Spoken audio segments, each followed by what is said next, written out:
Okay, நம்ம ஒரு சில வசனத்தை வாசிப்போம். हम कुछ वचन को पढ़ेंगे. திருப்பம் நீதிமொழிகள் 23. हम नीति वचन 23वां अध्याय हम देखेंगे. நீதிமொழிகள் 23 नीति वचन 23वां अध्याय 7வது வசனம். उस पे 7 नंबर का वचन.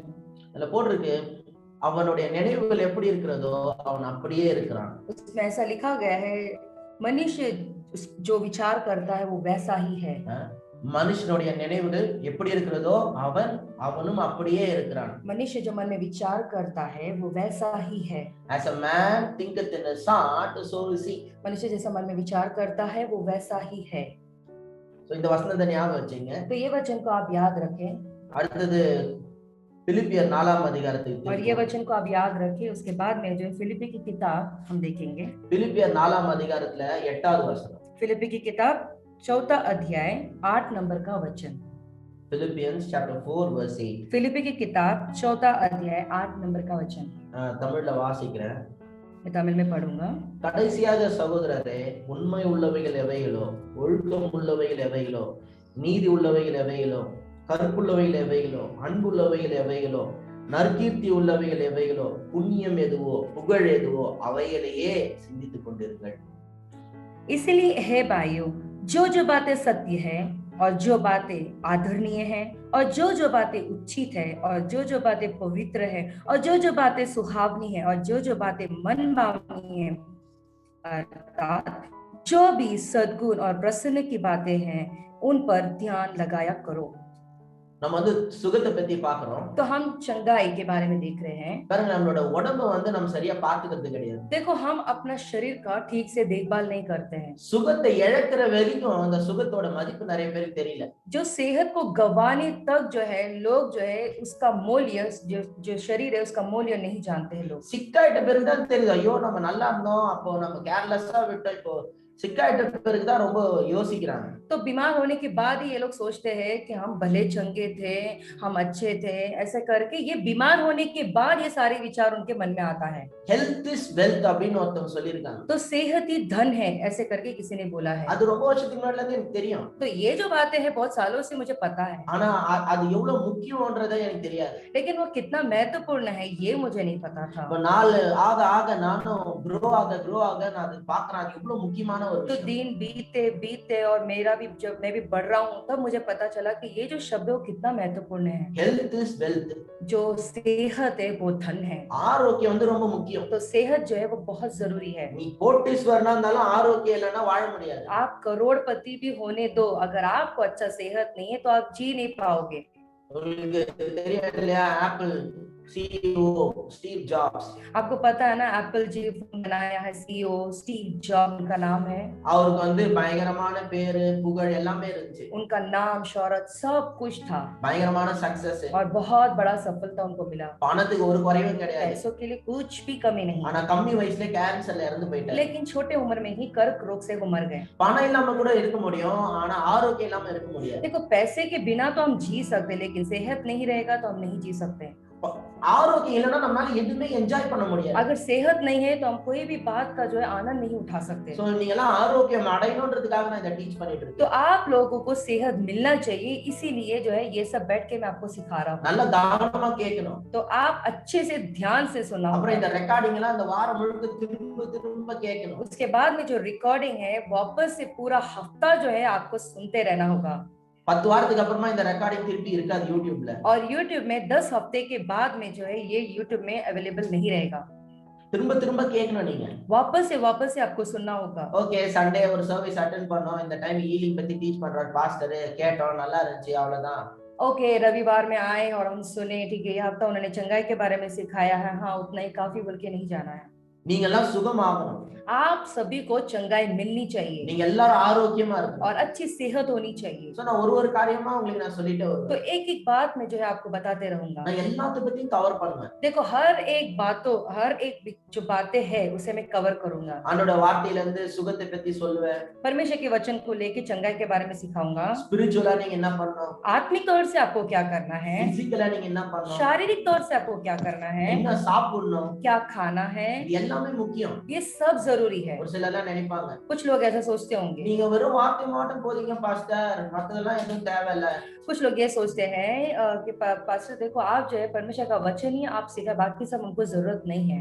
மத்த சாப்பாடை பத்தி எல்லாம் பேசுறதுக்குலாம் நியூட்ரிஷன்ஸ் எல்லாம் இருக்காங்க. खाने के बारे में सिखाने के लिए कुछ न्यूट्रिशनिस्ट है, वो लोग आपको सिखाएंगे। நீங்க வெறும் வார்த்தை மட்டும் போதீங்க அப்படின்ட்டு आपसे परमेश्वर का वचन जो है वो सिखाए। நியூட்ரிஷன்ஸ் இருக்காங்க, நீங்க போறீங்களா நியூட்ரிஷன் கிட்ட? न्यूट्रिशंस जो होते हैं वो लोग है, वो आप उनके पास जाओगे क्या? செலிபிரிட்டிஸ்லாம் ஆளாளுக்கு பர்சனலா ஒரு ஆளை வச்சிருக்காங்க. देखो सेलिब्रिटीज जो होते हैं सब लोग जो है एक एक डॉक्टर्स उनके लिए रखे हैं, Nutrition. न्यूट्रिशनिस्ट। ஆளுக்கு ஒரு ஆளை வச்சிருக்காங்க. तो हर एक सेलिब्रिटीज जो होते हैं वो एक एक जन जो एक एक न्यूट्रिशनिस्ट रखे हैं। அவங்களுக்கு என்ன சாப்பிடணும் என்ன சாப்பிடக்கூடாது எல்லாம் ஃபுல்லா கைட் பண்றாங்க. वो क्या खाना है वो क्या नहीं खाना ये सब उन्हें बताते हैं। எனக்கு தெரியும் என் சர்ச்சில் யாரும் அந்த மாதிரி நியூட்ரிஷனிஸ்ட் எல்லாம் ஹையர் பண்ணி வைக்கல இது. और मुझे पता है कि हमारी कलीसिया के लोग ऐसा कोई भी जो न्यूट्रिशनिस्ट जो है ऐसा कोई हायर करके नहीं रखा है। சரி, ஏதாவது புக்காவது படிக்கிறீங்களா? அதுவும் கிடையாது. ठीक है, कोई किताब तो पढ़ते हो? नहीं, वो भी तो नहीं पढ़ते हो। ஹெல்த் பத்தி புக்கும் படிக்கல.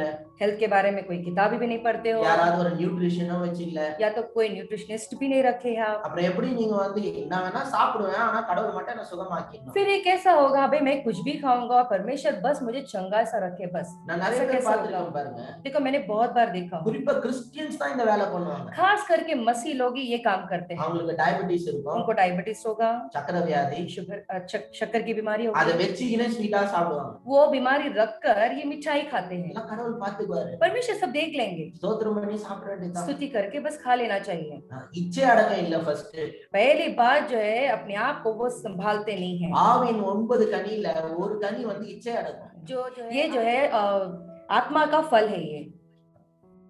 சோ ஆவின் 9 கனியில ஒரு கனி வந்து பாத்தீங்கன்னா இச்சை அடக்கம். तो उसमें से जो है ये 9 में से 9 फल जो है वो अपने आप को नियंत्रण करना है। அது நிறைய பேருக்கு இல்ல. तो ये जो बातें बहुत सारे लोगों को नहीं है। ஐயோ ஸ்வீட் சாப்பிடக்கூடாது போய் எடுத்து சாப்பிடு. अरे नहीं मुझे मिठाई नहीं खाना बोल के वो मिठाई उठा के खा लेंगे। ஜெபம் பண்ணி சாப்பிட வேண்டியதுதான். हाँ बस प्रार्थना करके खा लेना चाहिए। எதுலாம் உடம்பு ஒத்துக்காத நோன்னு சொல்ற அளவுக்கு நிலைமையில நீங்க இருக்கணும். जो जो सेहत को सूट नहीं होता है उसे ना कहने के लिए आपको वो हिम्मत होना चाहिए। அந்த பிபி பயங்கரமா இருக்கும். उनको शरीर में बीपी बहुत ज्यादा होगा, ஆனா ஊர்க்காக தான் சோறுல போட்டு மெஞ்சு சாப்பிடுவாங்க. लेकिन फिर भी जो है अचार को लेंगे और खाने में अच्छा मिलाकर खाएंगे உப்பா போட்டு சாப்பிடணும். और अच्छा नमक डाल के खाएंगे। அப்பனா பாருங்க நமக்கு வந்து செல்ஃப் கண்ட்ரோல் கிடையாது. तो इसका मतलब ये अपने आप पे वो नियंत्रण नहीं कर पाते हैं। சாப்பாடை பத்தி நம்ம ஒரு ஒழுங்கு வரணும், அதெல்லாம் கிறிஸ்டியன்ஸ்க்கு கிடையாது. देखो खाने के ऊपर एक नियंत्रण होना चाहिए, ये सब मसीह लोगों की बात नहीं है। எதுக்கு எல்லாம் ஜெபம் பண்ணுங்க பாஸ்டர். कुछ भी ले तो भी पास्टर आप प्रार्थना करो। எங்களுக்கு ஒண்ணும் சொல்லாது, खाली ஜெபம் பண்ணுங்க பாஸ்டர். हमें कुछ भी ना बोले, बस आप हमारे लिए प्रार्थना करो पास्टर। இந்த கிறிஸ்டியன்ஸ் மட்டும் தான் படிக்காமயே பாஸ் ஆகணும்னு நினைக்கிறது. ये मसीह लोग जो होते हैं ना बिना पढ़े पास होना चाहते हैं, படிக்கவே மாட்டாங்க. पढ़ेंगे ही नहीं।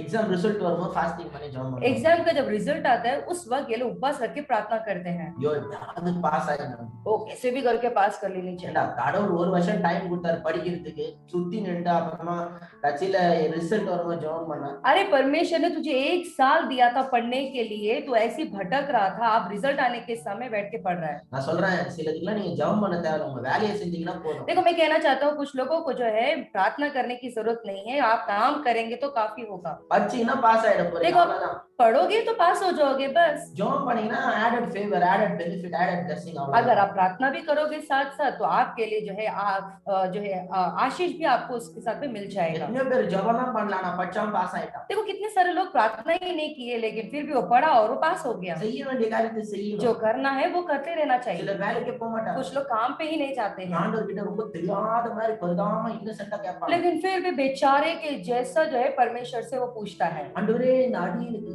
ஏன் ஆண்டவரே இந்த பண கஷ்டம்? हे परमेश्वर ये दास को ये गुलाम को क्यों ये तकलीफ। பாவம் இவர் பெரிய குரோட்பதியா இருந்தாரு, கடவுளை ஒரு காசெல்லாம் எடுத்து வச்சு கஷ்டம் கொடுத்துட்டாரு. पाप बेचारे, ये तो पहले से करोड़पति थे और परमेश्वर ने पैसा ले लिया इसलिए इसको तकलीफ हो गई। இவங்க வேலைக்கே போக மாட்டாங்க ஒழுங்கா. ये तो काम धंधे पे बराबर नहीं गया होगा। வீட்டுக்குள்ளே உட்கார்ந்தா பண கஷ்டம் தானே வரும். घर में अगर बैठा रहेगा तो पैसों की तकलीफ तो आएगी ना। தினம் இவங்க பெரிய பணக்கார அந்த மாதிரி கடவுளை எங்களுக்கு குடிக்கணும் மாதிரி. जैसे कि बड़ा ही करोड़पति था पैसे वाला था और परमेश्वर ने इसे पैसे छीन लिए और ये तकलीफ में आ गए। அது மட்டும் இல்ல, அப்படியே கண்ணை வந்து ஒரு குருடாக்கி வச்சுக்கிட்டு அப்படியே ஒண்ணும் தெரியாத மாதிரி கடவுள் கிட்ட கேட்கறது. और आंखों को उतना ही नहीं, आंखों को भी ऐसा अंधे की तरह करके ये जानता ही नहीं, कुछ भी इसको पता ही नहीं, बेचारे की तरह परमेश्वर से मांगता है। உடம்ப பார்த்துக்காம இஷ்டத்துக்கு உடம்ப போட்டு அடிக்க வேண்டியது. और जो है सेहत का जो है शरीर का देखभाल नहीं करते हैं और शरीर को ऐसे ही जो है कुछ ना कुछ उल्टा काम पे यूज करते हैं। உடம்ப வந்து டேமேஜ் பண்ற மாதிரி உடம்ப கேர் பண்ணிக்காம இருக்க வேண்டியது. तो शरीर का डैमेज करते हैं और ऐसे ही अपने शरीर का वो देखभाल नहीं करते हैं। அப்புறமா சிக்காயிட்ட பிறகு ஆண்டவர் மேல கோபப்படுறது. फिर उसके बाद में जब बीमार पड़ते हैं तो परमेश्वर से वो नाराज हो जाते हैं। நம்ம யாருக்கு இந்த தீங்க நினைக்கலையே, எங்களுக்கு ஏன் ஆண்டவரே இந்த கஷ்டம்? परमेश्वर हमने किसी के लिए कुछ बुरा घटना कुछ नहीं किया है तो हमको क्यों ये सारी तकलीफें हैं? ஆமா, நீங்க யாருக்கும் தீங்க நினைக்கல. हाँ, तुमने दूसरों का किसी का बुराई तो नहीं सोचा, ஆனா உங்க உடம்புக்கு நீங்க தீங்கு வர வச்சீங்க. लेकिन तुमने अपने आप के शरीर को ही जो है डैमेज किया। சாப்பிடக்கூடாத சாப்பிட்டு செய்யக்கூடாததை செஞ்சா உடம்பு கிட்டு தான் போகும். देखो, जो नहीं खाना चाहिए वो खाते हो, जो नहीं करना चाहिए वो करते हो, तो आपके शरीर में तो डैमेज ही होगा ना। அதனால நீங்க வந்து உங்க வாழ்க்கைக்கு நீங்க பொறுப்பு எடுத்துக்கணும். तो आपके जो जीवन का आपको ही जिम्मेदार ठहरना है। நீங்க உங்க உடம்பு நல்லா இருக்கணும்னா ஸ்பிரிச்சுவலாவும் சரி, பிசிக்கலாவும் சரி, சாப்பாட்டுலயும் சரி, எல்லாத்துலயும் நீங்க வந்து கரெக்டா இருக்கணும். तो अगर आपका शरीर अच्छा रहना है तो आपको आत्मिक तौर पर भी, आपके खाने के तौर पर, शारीरिक तौर पर भी आपको संभाल के देखभाल से रहना है। நான் Facebookல நிறைய கிறிஸ்டியன் குரூப்ல இருக்கேன். देखो, फेसबुक में बहुत सारे क्रिश्चियन के ग्रुप में हूँ। யாருன்னே தெரியாத ஒரு அம்மா போட்டுருந்துச்சு, நான் இப்பதான் கேன்சர்ல இருந்து कीमोथेरेपीல இருந்து முடிச்சிட்டு வந்திருக்கேன், எனக்காக ஜெபம் பண்ணீங்க. कोई तो एक महिला फेसबुक में डाली है और उन्होंने कहा कि मैं कैंसर रोग से मैं गुजर रही हूँ, कीमोथेरेपी करके अभी आ रही हूँ, मेरे लिए प्रार्थना करो। என்னோட कीमोथेरेपी ட்ரீட்மென்ட் முடிஞ்சிச்சு. मेरा कीमोथेरेपी जो ट्रीटमेंट है वो खत्म हो गया है, எனக்காக ஜெபம் பண்ணீங்க. अब मेरे लिए प्रार्थना कर लो। சொன்னா அவங்களுக்காக மெசேஜ் அனுப்பிச்சிருந்தேன், ஒரு பிரேயரும் பண்ணி அனுப்பிச்சிருந்தேன். तो मैंने उनको मैसेज भेजा और एक प्रार्थना करके भेजा। கவலைப்படாதீங்க சிஸ்டர், உங்களுக்காக ஜெபம் பண்ணிக்கிறோம். तो मैंने कहा कि आप चिंता न करें, हम आपके लिए प्रार्थना करेंगे। நாம டெய்லி எனக்கு மெசேஜ் அனுப்ப ஆரம்பிச்சேன். और उसके बाद में वो रोज में मुझे जो है मैसेज करना शुरू करे। டெய்லி எனக்கு ஒரு மெசேஜ் வரும், எனக்காக தயவு செய்து ஜெபம் பண்ணுங்க. रोज जो है वो मुझे मैसेज करते रहती, मेरे लिए प्रार्थना कर लो, प्रार्थना कर சோ लो। நான் உங்களுக்கு டெய்லி நான் உங்களுக்காக ஜெபம் பண்ணிக்கிறேன். तो रोज जो है मैं उनके लिए प्रार्थना करते रहती ஒரு हूँ। நாள் ஒரு புக் ஒன்னு அனுப்பிச்சேன். तो एक दिन ऐसा हुआ, एक किताब मैंने उस महिला को भेजा। ஒரு அம்மா வந்து கேன்சர் வந்து ஓவர் கம் பண்ணிருக்காங்க. तो एक महिला जो है ये कर्क रोग को जो है समाप्त कर दी, खत्म करके वो आ गई। ஆக்சுவலா ஒரு அம்மா இல்ல, நிறைய பேர் ஓவர் கம் பண்ணிருக்காங்க. तो एक महिला नहीं, कर्क रोग से बाहर आने वाले बहुत सारे लोग हैं। ஆனா ஒரு அம்மா வந்து அதை பத்தி புக் போட்டுருக்காங்க. तो एक महिला जो है उसके बारे में एक किताब उन्होंने बनाया। அவங்களுக்கு எப்படி கேன்சர் வந்துச்சு, அப்புறம் என்ன பண்ணாங்க, उनको कैसा कैंसर आया, उसके लिए उन्होंने क्या किया, அந்த மாதிரி கேன்சர்ல இருக்கிறவங்க என்ன பண்ணலாம். तो कैंसर में जो लोग रहते हैं उन्हें क्या करना चाहिए। பயங்கரம் பெஸ்டான புக் அது. तो वो जबरदस्त सर्वोत्तम किताब है वो। சரி, அந்த அம்மாக்கு நான் அனுப்பிச்சேன். तो वो किताब मैं उस महिला को भेजा। சிஸ்டர், நான் உங்களுக்கு பிரேயர் பண்ணிக்கிறேன், ஆனா முடிஞ்ச இந்த புக்கையும் வாங்கி படிங்க. तो मैंने कहा कि सिस्टर देखो, मैं आपके लिए प्रार्थना तो कर लूंगा, लेकिन जो है आप ये जो किताब है ये आप कैसे तो करके आप पढ़ ले। இல்ல நான் புக்லாம் படிக்கல பாஸ்டர், எனக்கா பிரேயர் மாத்திரம் பண்ணி. तो वो महिला ने कहा कि नहीं, ये किताब सब मैं नहीं पढ़ूंगी, मेरे लिए मेरे लिए सिर्फ जो है आप प्रार्थना कर लो, काफी होगा मेरे लिए। பாருங்க, சிலர்லாம் வந்து அவங்க ஏதாவது பண்ண வேண்டிய ஒரு காரியத்தை பண்ணணும்ன்ற எண்ணமே கிடையாது. देखो, कुछ लोग जो ऐसे होते हैं जो उनको करना चाहिए वो करने का विचार ही नहीं होता है। கிறிஸ்டியன்ஸ் இருக்கிறாங்க பாருங்க, சில ஆட்கள் எதுவும் கத்துக்க தெரியல, எல்லாத்தையும் ஜெபம் பண்ணுங்க பாஸ்டர், ஜெபம் பண்ணுங்க. तो ये मसीह जो लोग होते हैं ना, कोई भी चीज करेंगे नहीं, बस हर बात के लिए प्रार्थना कर लो, प्रार्थना कर लो, प्रार्थना कर लो, ऐसे அப்படியே ஜெபம் பண்ணி எல்லாத்தையும் உடனே மேஜிக் மாதிரி மாத்தி விட்டுருங்க. तो इनके लिए जो है प्रार्थना करके ऐसे ही जो जादू की तरह सब कुछ बदल जाना चाहिए, எதுவும் கத்துக்க மாட்டாங்க, कुछ भी नहीं सीखेंगे। பைபிள்ல போட்டுருக்கு பாருங்க, बाइबल में लिखा है, ஆண்டவர் சொல்றாரு, என் ஜனங்கள் அறிவில்லாமல் சங்காரமா, मेरे लोग जो है ज्ञान न होने की वजह से नाश हो रहे हैं। my people are perishing because of lack of knowledge. मेरे लोग जो है ज्ञान न होने के कारण नाश हो रहे हैं। knowledge is power. तो ज्ञान ही सामर्थ्यशाली है। what we don't know is our problem. तो हमको जो नहीं पता है वही हमारी समस्या है। நமக்கு knowledge இருக்கணும் பாத்தீங்க. देखो, हमें ज्ञान होनी चाहिए। அதுவும் நம்ம நிறைய வியாதியில இருக்கும்போது எல்லா விதத்திலுமே அதை ஜெயிக்கிறதுக்காக போராடணும். तो जब हम बीमार में रहते हैं तो कैसे उसे जीत कर बाहर எல்லா आना, விதத்திலும் हर एक मार्ग से जो है हमें उसे बाहर आना चाहिए। எல்லா விதத்திலும் நம்ம போராடணும். तो हर एक बात से जो है हमें लड़ना चाहिए। ஸ்பிரிச்சுவலி, आत्मिक तौर से, பிசிக்கலா என்ன பண்ண முடியும், शारीरिक तौर से हमें क्या करना चाहिए, சாப்பாடு என்ன சாப்பிடணும், क्या खाना चाहिए, நம்மளோட இமோஷனல் ஸ்டேட் எப்படி இருக்கு, हमारे भावनाएं वो स्टेट वो कैसा कहाँ तक है, எல்லாத்தையுமே வந்து கரெக்ட்டா பாத்துக்கணும். तो हर एक बातों को हमें ठीक तरीके से देखना है, அப்பதான் பெரிய பெரிய வியாதியில ஜெயிக்க முடியும். तभी हम बड़े बड़े बीमारियों से लड़ पाएंगे। ஆனா நம்ம கிறிஸ்டியன்ஸ் யாருகிட்டயும் எதுவும் கத்துக்க மாட்டாங்க. लेकिन हमारे जो मसीह लोग होते हैं ना, किसी के पास कुछ भी नहीं सीखते। எங்கேயாவது யாரையாவது மீட்டிங்கா போய் லைன்ல நிக்கணும், யாராவது தலையில கை வச்சு ஜெபம் பண்ணணும், அவ்வளவுதான். कहीं ना कहीं मीटिंग होगा, मीटिंग में जा जाके वो लोग जो सामने जाके खड़े रहेंगे, कोई ना कोई जो है उनके लिए उनके सर में हाथ रख के प्रार्थना करना चाहिए। ஜீசஸ் கால்ஸ் பிரேயர் டவர் போய் பாருங்க. जीसस कॉल्स प्रे टावर जाकर आप देखिए। வாரம் முடிஞ்ச ஒரு மாசம் ரெகுலரா போய் பாருங்க. हफ्ता दर हफ्ता कैसे तो करके आप जाके वहां देखें। ஒரு மாசம் போய் பாருங்க. हफ्ता दर हफ्ता होता है, लेकिन महीने में एक बार तो भी जाके आप देख कर आए। कोई भी एक हफ्ता जाके देख कर आए। வாரத்துல ஒரு டைம் நடக்குது, हर हफ्ता चलता है। हाँ, ஒரு மாசம் ரெகுலரா ஒரு 4 வாரமும் போய் பாருங்க। तो ओके, एक महीना जो है पूरे 4 हफ्ता आप लगातार वहां जाकर देखें। सेम आटे திரும்ப வந்து பிரேயர் நின்னு, तो जो पहले थे वही लोग वापस से आके प्रार्थना कराते हैं। வாரம் வேற ஊழியக்காரர் வருவாங்க, அவங்க யாரா தள்ள கை வச்சு ஜெபம் பண்ணா சரியாயிடுமான்னு வந்துட்டே இருப்பாங்க। तो हर हफ्ता दर हफ्ता वो आते हैं, वो लोग ये सोचते हैं कि ये प्रचारक आएंगे और हमारे पर सर में हाथ रखेंगे, वो ठीक हो जाएंगे बोल के। तो नए प्रचारक लोग आते हैं, उनके सर में हाथ रख के प्रार्थना करते हैं। நான் உங்களுக்கு ஒரு காரியம் சொல்றேன் பாருங்க। देखो मैं एक बात बताता हूँ आपको, நான் சொல்றேன் இந்த டீச்சிங் நீங்க கரெக்ட்டா புரிஞ்சிக்கினீங்கன்னா, मैं जो सिखा रहा हूँ आप अगर अच्छी तरह से समझेंगे तो யாரும் தலையில கை வச்சு உங்களுக்கு ஜெபம் பண்ணனும் அவசியமே கிடையாது। कोई भी आपके सर में हाथ रख के प्रार्थना करने की जरूरत नहीं है। சுகத்துக்காக நீங்க எங்கேயும் ஓட வேண்டிய அவசியமே கிடையாது। चंगाई के लिए आपको किधर भी भागने की जरूरत नहीं है। சுகத்துக்கான காரியங்கள் எல்லாம் உங்களுக்குள்ளேயே இருக்கு। चंगाई की जो भी बातें हैं वो सब आपके अंदर पहले से ही बसा हुआ है। உங்க சரீரத்தை ஆண்டவர் எப்படி உருவாக்கி இருக்காரு? आपका शरीर को परमेश्वर ने कैसे बनाया है? உங்களோட சரீரமே வந்து ஒரு அறிவு इंटेलिजेंटाன ஒரு மிஷின் மாதிரி। देखो आपका जो शरीर है वो एक ज्ञानी मशीन जैसा है। உங்களோட உடம்பே வந்து பாத்தீங்கன்னா, ஆமா உங்க உடம்பே வந்து பாத்தீங்கன்னா ஒரு நல்ல அறிவான ஒரு மிஷின் மாதிரி அது। तो आपका जो शरीर है एक बुद्धिमान मशीन के जैसा है। मन மனசுன்றது வந்து பாத்தீங்கன்னா மூளைன்றதுல மட்டும் இல்ல, உடம்பு முழுக்க இருக்கு, உடம்பு முழுக்க மெமரி கெபாசிட்டி। ये जो मन जो होता है केवल भेजे तक ही सीमित नहीं होता है, बल्कि पूरे शरीर में होता है वो। நிறைய பேர் என்ன நினைச்சீங்கன்னா மைண்ட்ன்றது ஏதோ பிரெயின்ல மட்டும் தான் இருக்கு। तो बहुत सारे लोग ये सोचते हैं जो मन होता है वो केवल जो ऊपर भेजा होता है वहां तक ही सीमित है करके, அது வந்து உடம்பு முழுக்க இருக்கு। लेकिन वो जो है वो पूरे शरीर तक है। உங்களோட உடம்புல இருக்கிற ஒவ்வொரு செல்லும் வந்து பாத்தீங்கன்னா மெமரி கெபாசிட்டி இருக்கு। तो आपका जो शरीर का हर एक जो सेल होता है वो मेमोरी कैपेसिटी के साथ है। நீங்க கண்ணு மூடி இருக்கும்போது யாராவது உங்களை வந்து டச் பண்ணாலே நீங்க யார் खाएंगे तो आप अपनी आंखों को बंद करेंगे, कोई तो अगर आपको छुएगा तो आपको पता चल जाएगा कि कौन आपको छुआ। உங்க புள்ள டச் பண்ணாங்களா, உங்க ஹஸ்பண்ட் டச் பண்றாங்களா, உங்க வைஃப் டச் பண்றாங்களா, கண்ணு மூடி மச்சுமா டச் பண்ணவங்க கையை டச் பண்ணாலே உங்களால சொல்ல முடியும்। आपका बेटा टच किया, आपका पति टच किया, कौन टच किया करके आपको जो है आप अपनी आंख को बंद करोगे ना तभी आपको पता चल जाएगा। उंग बॉडी रिमेंबर्स एवरीथिंग। तो आपका जो शरीर है हर एक बात को याद रखता है। I'm not even talking about your mind, I'm talking about your body itself remembers। देखो मैं आपकी मन की बात नहीं कर रहा हूं, लेकिन आपका शरीर भी हर एक बातों को याद रखता है। உங்களோட சரீரம் வந்து பாத்தீங்கன்னா அதுவே ஒரு ஹீலிங் மிஷின்। तो आपका जो शरीर होता है ना वो खुद एक चंगाई करने वाला एक मशीन है। எல்லாரும் சொல்லுங்க என்னோட பாடியே வந்து ஒரு ஹீலிங் மிஷின்। तो सभी लोग कहें मेरा जो शरीर है वो खुद ही एक चंगा करने वाला मशीन है। எல்லாரும் திரும்ப சொல்லுங்க பாடியே வந்து ஒரு ஹீலிங் மிஷின்। सभी लोग कहें कि मेरा जो शरीर है वो खुद ही एक चंगा करने वाला मशीन है। அந்த மாதிரி ஆண்டவர் டிசைன் பண்ணிருக்காரு। तो ऐसा ही परमेश्वर ने डिजाइन किए हैं। உங்களை வந்து இங்கிலீஷ்ல போட்டுட்டு பாருங்க, you are fearfully wonderfully made।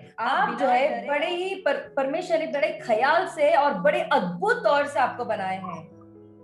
So உங்களோட பாடி வந்து பாத்தீங்கன்னு சொன்னா उंग बॉडी हीलिंग कैपेसिटी வந்து ஜாஸ்தியா இருக்கு। तो अगर आपके शरीर में अगर आप देखते हो तो आपका जो शरीर है वो खुद ही जो है चंगा करने वाला जो है एक हथियार जैसा है, हीलिंग कैपेसिटी उसका क्षमता है। सो நல்லா கேளுங்க, तो ध्यान से सुने, மருந்து உங்களுக்குள்ள குணத்தை சுகத்தை கொண்டு வரதை விட दवाई जो है आपके शरीर को चंगाई करने के बजाय, நல்லா கேளுங்க अच्छे से ध्यान से सुने, மருந்து உங்களோட சரீரத்துல சுகத்தை கொண்டு வரதை விட 10 மடங்கு உங்களோட சரீரம் உங்களை சுகமாக்கக்கூடிய கெபாசிட்டி। देखो जो दवाई जो है आपके शरीर में जो कार्य काम करता है उसके बजाय जो है 10 गुना जो है शरीर को चंगाई करने का कैपेसिटी आपके शरीर को है। சொல்றது புரியுதா? आपको समझ में आ रहा है क्या? மருந்து விட உங்களோட சரீரத்திலே 10 மருந்தோட 10 மடங்கு அதிகமான கெபாசிட்டி உங்களோட பாடியிலே இருக்கு। दवाई से ज्यादा जो है 10 गुना जो क्षमता जो है चंगाई करने की क्षमता आपके शरीर के अंदर ही है। மருந்து இல்லாம ஜனங்க ஹீலான ஸ்டோரி எல்லாம் கேட்டீங்கன்னா உன்னால நம்பவே முடியாது. देखो दवाई के बिना कुछ लोगों की कहानी अगर आप सुनोगे तो आप भरोसा ही नहीं कर पाओगे।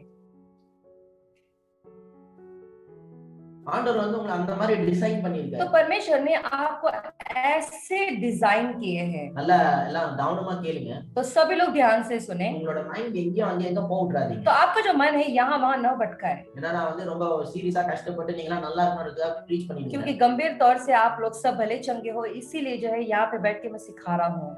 அதனால கவனமா கேளுங்க. इसलिए ध्यान से सुने।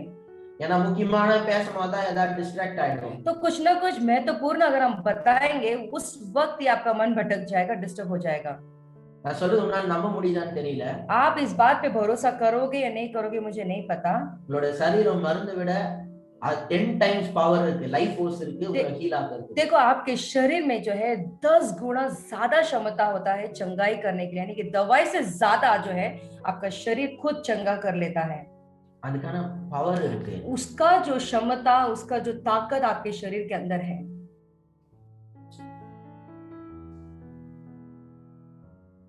சோ இப்போ வந்து உங்க பாடி வந்து சிக்னஸ்க்கு சப்போர்ட் பண்ணுமா, ஹீலிங்க்கு சப்போர்ட் பண்ணுமா? तो आपका शरीर जो है बीमारी का सपोर्ट, बीमारी के लिए सपोर्ट करेगा या चंगाई के लिए सपोर्ट करेगा? அதாவது சீக்கிரமா வியாதி ஆக முடியுமா இல்ல சீக்கிரமா குணமாக்கிறதுக்கு உங்க சரீரம் சப்போர்ட் பண்ணுமா? तो आपका जो शरीर है वो बीमारी होने के लिए सपोर्ट करेगा या चंगा होने के लिए ज्यादातर सपोर्ट करेगा? அப்படி கேட்டோம்னா அது வந்து உங்களோட பாடி வந்து ஹீலிங்க்கு தான் சப்போர்ட் பண்ணும். अगर आप ऐसे पूछोगे तो आपका जो शरीर है वो चंगाई होने के लिए ही सपोर्ट करेगा। எல்லாரும் கேக்குறீங்களா? क्या सभी लोग सुन रहे हो? ஏன்னா உங்களோட பாடி வந்து ஆரோக்கியமா இருக்கிறதுக்கு தான் ஆண்டவர் டிசைன் क्योंकि பண்ணிருக்காரு. आपका जो शरीर है वो चंगा यानी कि सेहतमंद रहने के लिए परमेश्वर ने डिजाइन किया है। அதனால உங்க பாடி வந்து எதுக்கு சப்போர்ட் பண்ணனும்னா ஹீலிங்க்கு தான் ரொம்ப சப்போர்ட் तो பண்ணும். इसीलिए आपका जो शरीर है वो किसको सपोर्ट करेगा ज्यादातर, यानी कि चंगाई के लिए ही सपोर्ट करेगा। அது எதுக்கு ரொம்ப ஃபேவர் பண்ணனும்னு சொன்னா ஹீலிங்க்கு தான் ஃபேவர் वो பண்ணும். किसको ज्यादा फेवर करेगा, यानी वो चंगाई के लिए ही ज्यादा फेवर करेगा। அது அதிகமா ஒன் சைடு ஒரு சைடுல தான் இருக்கு, சாஞ்சி இருக்கு உங்களோட சரீரம். அது எதுக்குன்னா ஹீலிங் சைடுல தான் சாஞ்சி இருக்கு. तो आपका जो शरीर है किस तरफ रहेगा, वो ज्यादातर जो है चंगाई के तरफ ही रहेगा। அப்படி அப்பனா ஏன் பாஸ்டர் நிறைய பேர் சிக்கா இருக்காங்க? तो क्यों पास्टर बहुत सारे लोग बीमारी है? நிறைய பேர் வந்து அந்த பாடி ஆட்டோமேட்டிக்கா ஹீல் ஆகுற process इंटर பண்றாங்க. क्योंकि बहुत सारे लोग ये जो शरीर है ऑटोमेटिकली चंगा होने के लिए रुकावट बन जाते हैं। இப்ப நான் ஒரு வேலை செய்யணும், देखो मुझे काम करना है, அதுக்காக தான் இந்த வேலையை வச்சிருக்காங்க. इसीलिए ये काम रखे हैं। நான் செய்யறதுக்கு வில்லிங்கா இருக்கேன். मैं चाहता हूँ कि काम करूँ, ஆனா என்ன யாரா தடை பண்ணாங்கன்னா எப்படி செய்ய முடியும்? लेकिन कोई अगर मुझे रुका दे तो मैं कैसे कर पाऊंगा? என்ன கண்டினியூஸா தடை பண்ணிட்டே இருந்தா எப்படி செய்ய और वो முடியும்? लगातार मुझे कोई आके रुका देता है तो मैं कैसे करूंगा? அதனால இந்த இங்கிலீஷ் மெடிசன்லாம் அதான் ப்ராப்ளமே. तो इसीलिए जो ये इंग्लिश जो दवाई है उसमें ये सारी बातें समस्या से இங்கிலீஷ் மெடிசன் வந்து என்னைக்குமே ரூட் வந்து டீல் பண்ணாது. क्योंकि अंग्रेजी जो दवाई होती है वो जड़ तक जाके जो है निपटता नहीं है। அது வந்து வெறும் சிம்டம்ஸ் தான் டீல் பண்ணும். वो जो है कुछ चिन्ह है उससे ही वो निपटता है। ஓகே, தலைவலி வந்துச்சா உடனே ஒரு குளோசின் சாப்பிட உடனே தலைவலி போயிடும். ओ सर में दर्द है, ठीक है तुरंत एक क्रोसिन डाले तेरा सर दर्द अच्छा हो जाएगा। ஓகே, ஃபீவர் வந்துச்சா உடனே ஒரு குளோசின் போட்டுக்க சரியா போயிடும். हाँ ठीक है, तुझे बुखार आ गया एक क्रोसिन डाले ठीक हो जाएगा। எதுக்கு ஃபீவர் வந்துச்சு ஃபர்ஸ்ட்? क्यों बुखार आया, पहली बात तो ये है। அந்த ஃபீவர் வந்து எதுக்கோ ஒரு காரியத்துக்காக வருது, ஒரு சிம்டம். ये जो बुखार है कुछ तो बात के लिए आया, नहीं कुछ तो चिन्ह दिखा रहा அந்த है। ஜுரம் வந்து எதையோ காட்டுது நமக்கு. वो बुखार जो है आपको कुछ तो दिखा रहा है। அதை வச்சு என்ன ப்ராப்ளம் என்ன பண்ணுதுன்னு கண்டுபிடிக்கணும். तो उसे रख के क्या करना है, क्या समस्या है, क्या हमें खोज करना है। கொஞ்சம் ஃபீவர் வந்தானா உடனே ஒரு குளோசின் போடு. थोड़ा सा बुखार आ जाए तो तुरंत एक क्रोसिन लेके डाल लेते இந்த हैं। மாதிரி நம்ம மாத்திரைகளை போட்டுட்டே இருந்தோம்னா ऐसे ही लगातार अगर हम दवाई लेते रहेंगे வெளியில இருந்து ஹெல்ப் வர்றதுனால உள்ள இருக்கிற ஹெல்ப் நடக்காது. तो जो बाहर से जो हेल्प आ रहा है, मदद आ रहा है, तो इसके वजह से जो अंदर का जो मदद है वो मदद नहीं कर पाएगा। எல்லாரும் புரியுதா? सबको समझ में आ रहा है क्या? எல்லாரும் கவனிக்கிறீங்களா? क्या सभी लोग ध्यान से सुन रहे हो? கொஞ்சம் தலையாத ஆட்டுங்க வீடியோல இருக்கிறவங்களா. तो कम से कम जो है अपने सर को तो हिलाए जो वीडियो में है। ஏன்னா உங்களுக்கு புரியுதா புரியலையான்னு தெரியல, நான் பாட்டு பேசினே போயினே இருக்கேன். क्योंकि मुझे नहीं पता कि आपको समझ में आ रहा है नहीं आ रहा है, क्योंकि लगातार मैं बोलती जा रहा हूँ। சோ உங்க உடம்புல ஹீலிங் உண்டாகிற process நிறைய இருக்கு. तो आपके शरीर में खुद चंगा होने का प्रोसेस बहुत सारा है। சிலருக்குலாம் பாருங்களேன், திடீர்னு லூஸ் மோஷன் வரும். देखो कुछ लोगों को अचानक लूज मोशन हो जाता है, ஒரு டைம் லூஸ் மோஷன் வந்த உடனே உடனே பயந்து போயிட்டு லூஸ் மோஷன் நிக்கிறதுக்காக டேப்லெட் சாப்பிடுவாங்க. तो तुरंत जो है जैसे लूज मोशन होता है वो डर के मारे जो है तुरंत एक टैबलेट डाल देते हैं। எதுக்கு ஒரு 5 டைம் லூஸ் மோஷன் ஆகட்டுமே. क्यों, क्या हुआ, एक 5 बार होने दो ना लूज मोशन। ஏதோ உங்க உடம்புல வந்து சாப்பிட்டீங்க, அது ஒத்துக்கல, இப்போ உடம்பு வந்து வெளியில எடுக்க பாக்குது. कुछ तो आपने खाया है वो आपके पेट को सूट नहीं हुआ, इसीलिए आपका शरीर जो है आपके शरीर से वो आपका शरीर जो है अंदर से बाहर निकाल रहा है। நான் 5 முறை லூஸ் மோஷன் ஆனா செத்தா போயிடுவீங்க. कि 5 बार अगर लूज मोशन आता है तो मर जाओगे क्या? 5 முறை லூஸ் மோஷன் ஆச்சுன்னா உடம்புல இருக்கிற எல்லா கெட்டதெல்லாம் போகும், சுத்தம் தான் ஆவீங்க. 5 दफा अगर लूज मोशन होता है तो जो शरीर में जो गंदगी है वो बाहर निकल जाएगा और पेट साफ हो जाएगा। வாமிட் ஏன் வருது? उल्टी क्यों आती है? அது ஏதோ உடம்புல ஒத்துக்கல, அதனால வாமிட் வருது. कुछ तो शरीर को सूट नहीं हुआ इसलिए वो उल्टी से बाहर निकल रहा है। உடம்புக்கு செட் ஆகாத காரியத்தை பாடி வந்து ஆட்டோமேட்டிக்கली எஜெக்ட் பண்ணும். तो जो शरीर को सेट नहीं होता है, सूट नहीं होता है, तो क्या होता है तुरंत आपका शरीर जो है उसे बाहर निकाल देता அப்படி है। வாமிட் எடுத்தீங்கன்னா நல்லதுதான். अगर वो उल्टी निकालते तो अच्छी बात है। உடம்புல எதையோ தேவையில்லாத போட்டுருக்கீங்க, அது ஒத்துக்கல, அதனால இப்ப வெளில வருது. शरीर में जो चीज नहीं डालना चाहिए वो डाल दिए, वो सूट नहीं हुआ इसीलिए वो बाहर निकाल रहा है। உடனே வாமிட் வரா மாதிரி இருந்தாலே மாத்திரை போட்டுக்கணும். अचानक जो है तुरंत क्या करते हैं, वॉमिट आने की जैसा लगता ही है तुरंत दवाई डाल देते हैं। அப்படியே எல்லாரும் டாக்டர் மாதிரி மருந்து தெரிஞ்ச மருந்துகளை எடுத்து வச்சு போட்டுக்க வேண்டியது. ऐसे ही जैसे डॉक्टर जैसे मेडिसिन जैसे डॉक्टर हो कुछ जैसा आपको सब कुछ जानकारी है तुरंत दवाई लेके खा लेते हो। சிலர்லாம் வீட்ல ஒரு சின்ன மெடிக்கல் ஷாப் வச்சிருப்பாங்க. कुछ लोग एक छोटा सा मेडिकल शॉप ही बना के रखते हैं घर के ஓ अंदर। வயிறு வலின்னு சொன்னீங்கன்னா இந்தாங்க இந்த உடனே இந்த சைக்ளோபேம் போட்டுங்க, இந்த பேம் போட்டுங்க. पेट अगर दर्द होता है तुरंत बोलेंगे हाँ ठीक है ये लो साइक्लोमैम पेन डाल लो, ये कुछ तो बैन डाल लो। உடனே இந்த தலைவலியா உடனே இந்த மாத்திரை போட்டுங்க. ओ तुम्हें सर दर्द है ठीक है तुरंत एक दवाई डाल दे देते हैं। எல்லாத்துக்கும் ஒரு மருந்து வச்சிருப்பாங்க. सब बातों के लिए एक दवाई रखे रहते हैं। நல்லா கேட்டுங்க. ध्यान से सुने, உங்களோட உடம்பே ஆண்டவர் வந்து பயங்கர பவர்ஃபுல்லா ஹீலிங்க்கு சப்போர்ட் பண்ற மாதிரி உருவாக்கி இருக்காரு. आपका शरीर जो है परमेश्वर ने बहुत सामर्थ्यशाली रूप से जो है चंगा करने की क्षमता डाले है। நம்ம உடம்பை ஹீலிங்ல ப்ராசஸ்ல போக இடம் கொடுக்கணும். हमारा जो शरीर होता है अपने आप से ही चंगा करने के प्रोसेस से उसे बीतने दो, उसे इजाजत दो, நம்ம அதை இன்டர் பண்ண கூடாது. हमें उसे नहीं रोकना है। சோ இவ்வளவு உடம்பு ஆண்டவர் நல்லா பண்ணிருக்காருன்னு அப்ப கூட ஏன் பாஸ்டர் நமக்கு வியாதி வருது? तो इतना अच्छा शरीर परमेश्वर ने बनाया तो हमको क्यों ये सारी बीमारी आती है पास्टर? நல்லா கேட்டுங்க. ध्यान से सुने, இது வந்து எதனால வருதுன்னா தாட்ஸ்னால. ये सब क्यों आता है? क्योंकि आपके विचार की वजह से। மனுஷனுடைய நினைவுகள் எப்படியோ அப்படியே இருக்கிறான். जैसा मनुष्य अपने मन में विचार करता है वो वैसा ही है। As a man thinketh in his heart so is he. जैसा मनुष्य अपने मन में विचार करता है वो वैसा ही है। சிலர் யோசிப்பாங்க, तो कुछ लोग ऐसा सोचते होंगे, நாங்க கேன்சர் பத்தி யோசிக்கலனா எப்படி கேன்சர் வந்துச்சு? हमने कैंसर के बारे में नहीं सोचा ना तो हमको कैंसर क्यों आया? நாங்க டிவி பத்தி யோசிக்கல அப்புறம் எப்படி டிவி வந்துச்சு? हमने टीबी के बारे में तो सोचा ही नहीं तो हमको टीबी क्यों आया? நீங்க எக்ஸாக்ட்டா ஒரு வியாதி பத்தி யோசிச்சதுனால வியாதி வரல. एग्जैक्टली तुमने कुछ बीमारी के बारे में सोचा था इसके लिए वो बीमारी आपको नहीं आई। ஆனா நீங்க வியாதியை உண்டாக்கக்கூடிய எண்ணங்களை யோசிச்சிருக்கீங்க, அதனால வியாதி வந்தது. लेकिन जो बीमारी पैदा होने के जैसे अपने विचार किया इसीलिए आपको बीमारी आई है। எல்லாரும் கவனிக்கிறீங்களா? क्या सभी लोग ध्यान से सुन रहे हो क्या? வியாதி உண்டாக்கக்கூடிய தாட்ஸ் நீங்க வந்து யோசிச்சிருக்கீங்க, அதனால வந்திருக்கு. देखो ये जो है बीमारी को पैदा कर सके ऐसे एक विचार आपने सोचा है।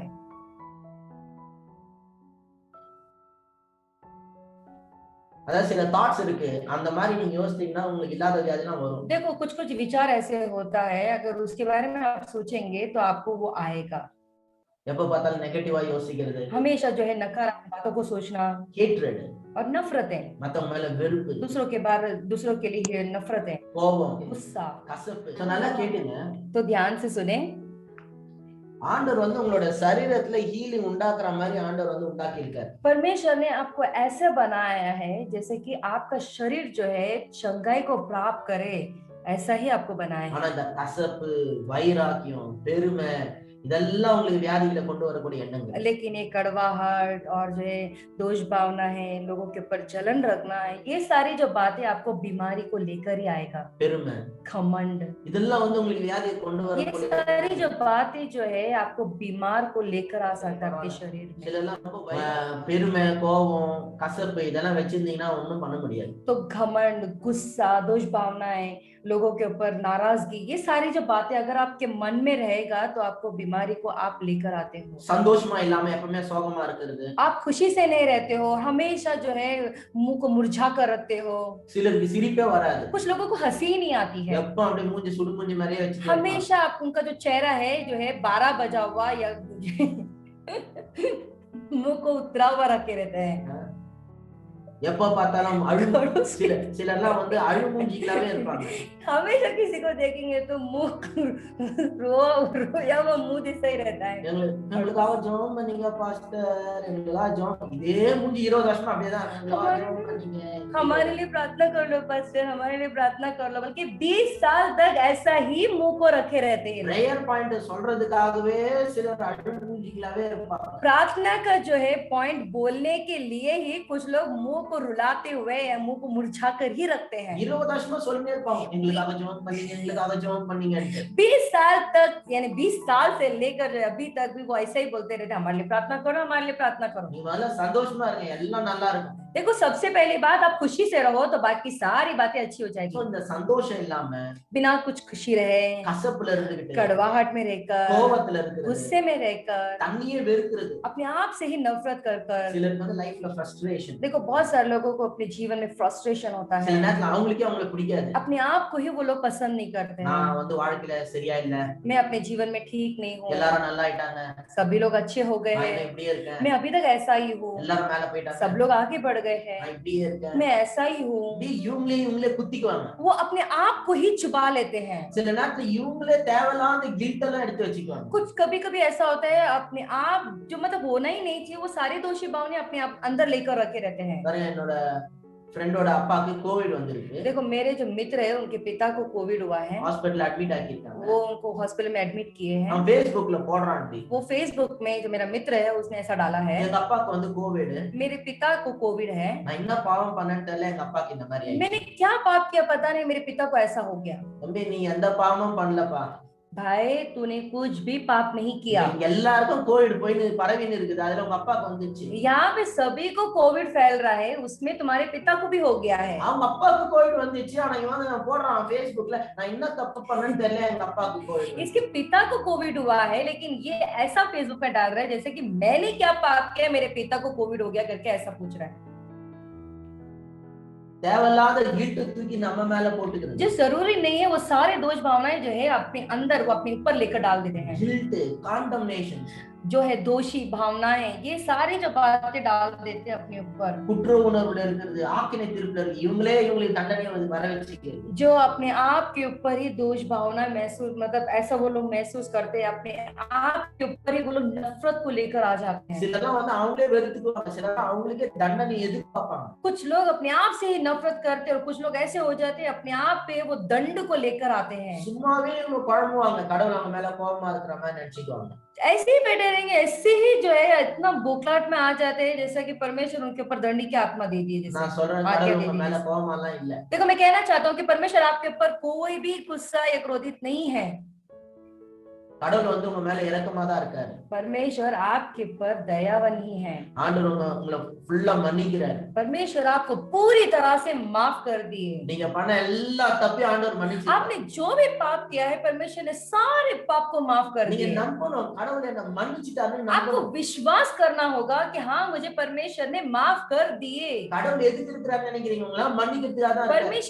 परमेश्वर क्यों है? पता है क्यों है? क्योंकि वो सबको माफ करना है, इसीलिए वो है। அவர் உங்களோட எல்லா பாவத்தையும் மன்னிச்சிட்டாரு। वो आपके सारे पाप को माफ कर அவர் உங்க दिए। மேல கோபமா கிடையாது। आप परमेश्वर आपके ऊपर जो है नाराज नहीं है। அவர் உங்க மேல அன்பா இருக்காரு। परमेश्वर आपके ऊपर प्रेमी है। அவர் அப்படியே உங்களை பொறுத்துக்கிட்டு பல்ல கட்சின்னு பொறுத்துக்கிட்டுலாம் இல்ல। परमेश्वर आपके ऊपर बर्दाश्त करके नहीं बैठे हैं। என்ன பண்றது, ஏகப்பட்ட புள்ள இது ஒண்ணு இருக்குது, இருந்துட்டு போட்டோம்। क्या करे, इतने सारे बच्चे, उन बच्चे में से ये भी ऐसा है, ठीक है रहकर जाने दे, ऐसा नहीं। இல்ல இல்ல, உங்க மேல சந்தோஷமா இருக்காரு, உங்க மேல பிரியமா இருக்காரு। नहीं नहीं, वो आपको लेके बहुत खुश है और आपको जो है बहुत प्यार करते हैं। எல்லாரும் சொல்லுங்க, ஆண்டவர் என் மேல கோபமா இல்ல। सभी लोग कहे कि परमेश्वर मुझसे नाराज नहीं है। ஆண்டவர் என் மேல பிரியமா இருக்காரு। परमेश्वर मुझसे प्रेम करते हैं। எல்லாரும் உங்க மேல கை வச்சு சொல்லுங்க, सभी लोग आपके ऊपर हाथ रख के कहे, ஆண்டவர் என்ன மன்னிச்சிருக்காரு, परमेश्वर ने मुझे माफ कर दिया। ஆண்டவர் என் மேல பிரியமா இருக்காரு, परमेश्वर मुझसे प्रेम करते நான் हैं। ஆண்டவருக்கு பிரியமானவன்। परमेश्वर का चहीता बच्चा हूँ मैं। ஹalleluya, हालेलुया। என் மேல ஆண்டவர் கோபமா இல்ல, परमेश्वर मेरे पर गुस्सा नहीं है। ஆண்டவர் என்ன மன்னிச்சிருக்காரு। परमेश्वर ने मुझे माफ कर दिए। நிறைய பேர் ஆண்டவர் மன்னிச்சிட்டாரு நம்பல।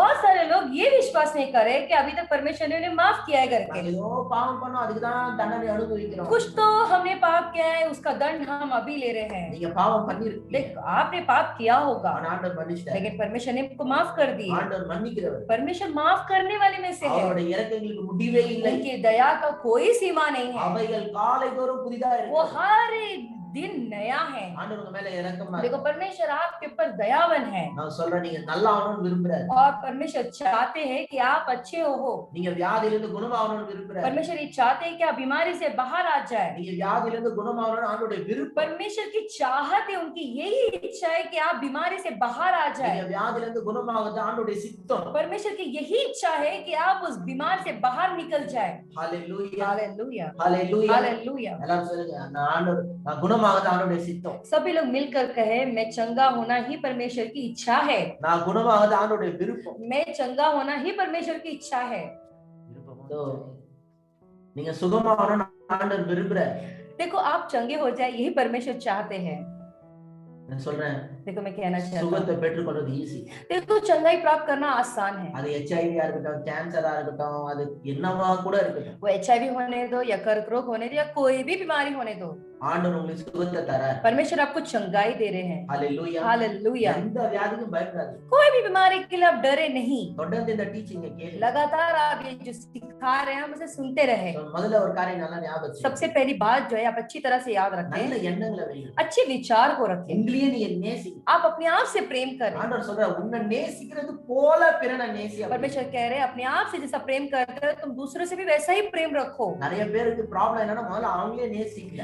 सब बहुत सारे लोगों की पता है क्या समस्या है, वो अपने आप से प्रेम नहीं करते हैं। அவங்களே நேசிக்கலாம், அப்புறம் எங்க இந்த மத்தவங்கள நேசிக்கிறது? वो अगर अपने आप को ही प्रेम नहीं करते तो दूसरे से कैसे प्रेम कर सकते हैं? உங்களே நீங்க வெறுக்காதீங்க, உங்களை நேசிங்க. देखो तुम अपने आप से नफरत ना करे। पहली बात जो है अपने आप से आप प्रेम करें, நல்ல தாட்ஸ், अच्छे विचार रखें, நல்ல ஃபீலிங்ஸ். अच्छी महसूसियत रखें। என்னைக்கு உங்களை பத்தி உங்களுக்கு நல்ல ஃபீலிங் வருதோ அன்னைக்கு தான் நல்ல ஹீலிங் வரும். जिस दिन जो है आप अपने आप के बारे में अच्छी विचार, अच्छी महसूसियत आती है तो आपको चंगाई मिलेगी। உங்களை பத்தி இருக்கிற எல்லா தப்பான எண்ணங்களை நீங்களே எடுத்து போடுங்க. आपके बारे में जो गलत बातें, जो गलत फहमियां को रखे हैं उसको निकाल बाहर फेंके।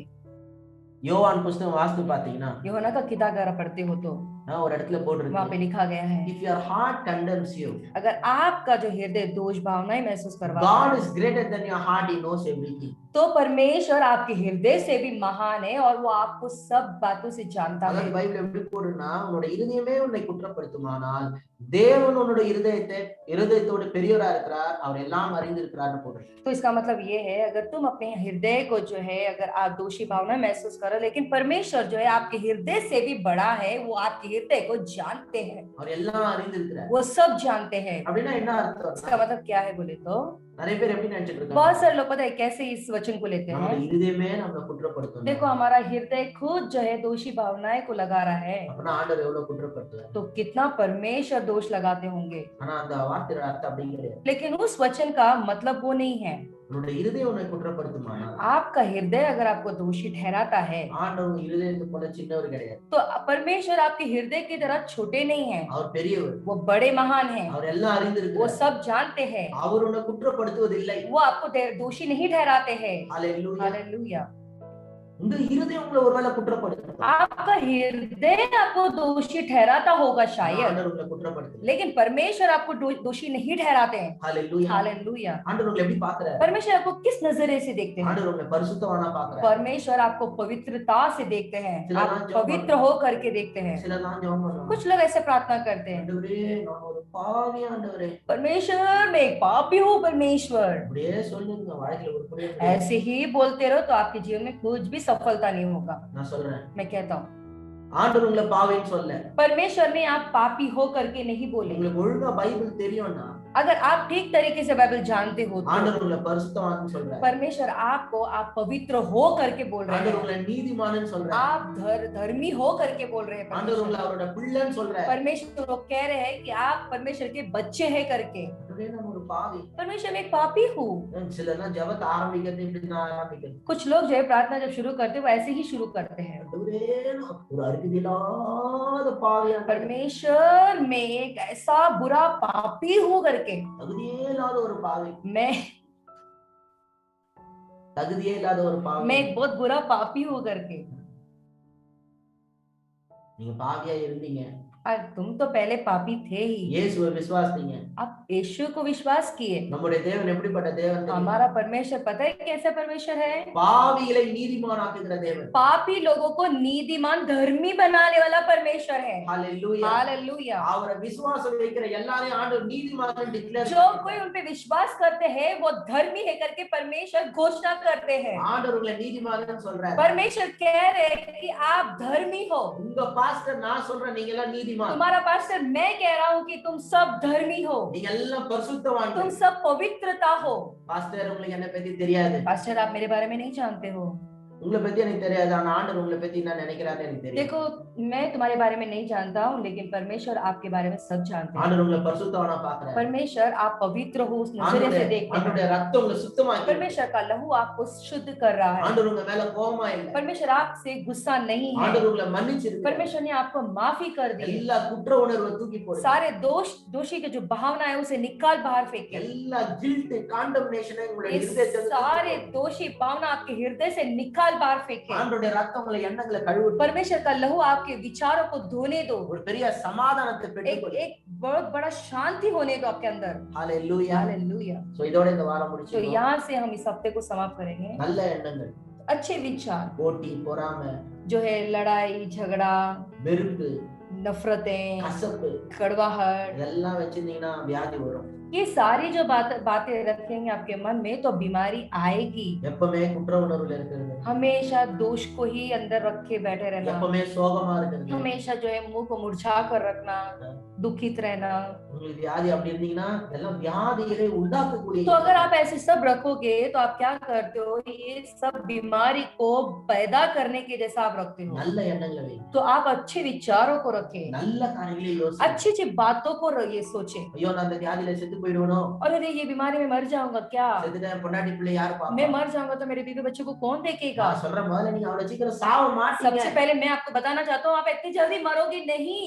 என்ன வியாதியா தான் இருக்குது, நான் சொல்றேன் அவ்வளவு சீக்கிரம் சாவ மாட்டீங்க. कोई भी बीमारी होने दो, लेकिन मैं कहना चाहता हूँ आप इतनी जल्दी मरोगे नहीं। நான் சொல்றது உங்களுக்கு கேக்குதா? आपको समझ में आ रहा है? सुन रहे हो क्या? யாருக்காவது மரணம் பயம் இருந்துச்சுன்னா சொல்றேன் நீங்க அவ்வளவு சீக்கிரம் சாவ மாட்டீங்க. किसी को अगर मृत्यु का डर है तो मैं कहना चाहता हूँ कि आप इतने जल्दी नहीं मरोगे। நிறைய பேர் பயந்து தான் சீக்கிரம் செத்து போயிருக்காங்க. देखो बहुत सारे लोग डर के मारे ही बहुत जल्दी वो मर गए हैं। நான் சொல்றேன் நீ பயப்படாதீங்க. मैं कहना चाहता हूँ आप डरे नहीं, அவ்வளவு சீக்கிரம் உங்களுக்கு மரணம் வராது. इतनी जल्दी मौत आपको नहीं आएगी। நீங்க நல்லா இருப்பீங்க. आप अच्छे रहोगे, நீங்க நல்லா இருப்பீங்கன்னு நான் சொல்றேன். आप अच्छे भले चंगे रहोगे करके मैं कह रहा हूँ நீங்க आपसे। கிவ் அப் பண்ணாமீங்க. आप हार मत माने, நீங்க சோர்ந்து போகாதீங்க. आप निराश ना हो, நீங்க பயப்படாம आप இருங்க. डरे बिना रहो, நம்பிக்கை விட்டுறாம இருங்க. विश्वास को मत छोड़ो। கர்த்தர் உங்களோட கூட இருக்கார். परमेश्वर आपके साथ है, கர்த்தர் உங்களுக்காக உதவி செய்வார். परमेश्वर आपको मदद करेंगे। எப்படியாப்பட்ட வியாதியா இருந்தாலும் குணமாக்குவார். कोई भी बीमारी होने तो परमेश्वर आपको चंगा करेंगे। சும்மா அந்த வியாதி பத்தி பேசுறது இல்ல. ऐसे ही बैठे बैठे उस बीमारी के बारे में बोलना छोड़ दो। இந்த வியாதிக்காக 10 பேர்கிட்ட ஜெபம் பண்ணுங்க